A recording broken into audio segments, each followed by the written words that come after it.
ఎన్టీఆర్ గారితో అసలు చాలా క్లోజ్ అసోసియేషన్ ఉంది. అంటే ఒక ఫ్యామిలీ మెంబర్ లాగా సొంత పిల్లల కంటే కూడా ఈయనకే అవును. బాగా ఇంపార్టెన్స్ ఇచ్చేవారని విన్నాం. అవును. అది కాక ఎన్టీఆర్ గారి అస్థికల్ని కూడా లక్ష్మీ పార్వతి గారితో మాట్లాడి ఆయనే తీసుకొచ్చారని తెలుసు. అవును. సో, ఈ ఈ బాండింగ్ గురించి ఒకసారి చెప్తారా మాకు? చెప్పేవాళ్ళు ఎన్టీఆర్ గారికి నేనంటే చాలా మనం ఒక కొడుకులా చూసుకునేవాళ్ళు.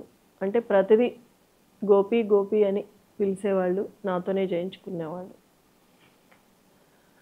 యాక్చువల్లీ ఈయన కృష్ణ ఫ్యాను. కానీ ఎన్టీఆర్ గారంటే చాలా అభిమానం. హ్మ్. పార్టీ అన్న ఎన్టీఆర్ గారు. ఆ అభిమానంతోనే ఎన్టీఆర్ గారి దగ్గరికి వెళ్ళి ఆయనతో పాటు ఉండి పనిచేసేవాళ్ళు. హ్మ్. ఎక్కడికి వెళ్ళినా కూడా బుల్లెట్ ర్యాలీ తీసేవాళ్ళు. హ్మ్. అది ఇక్కడి నుంచి ట్రైన్‌లో వేసి చెన్నై అయితే చెన్నైకి వీళ్ళు ఫ్లైట్‌లో వెళ్ళి అక్కడి నుంచి అవి తీసుకొని ఎన్టీఆర్ గారు రాకముందే వీళ్ళు రెడీ చేసి పెట్టుకొని బుల్లెట్ ర్యాలీ తీసేవాళ్ళు. హుహు. ఆ టైంలో కరుణానిధి గారు ఈయన్ని అడిగారంట. హ్మ్.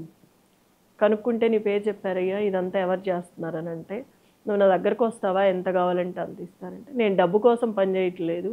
ఎన్టీఆర్ గారంటే నాకు అభిమానం, పార్టీ అభిమానం. ఆ అభిమానంతో చేస్తున్నాను అని చెప్పారు.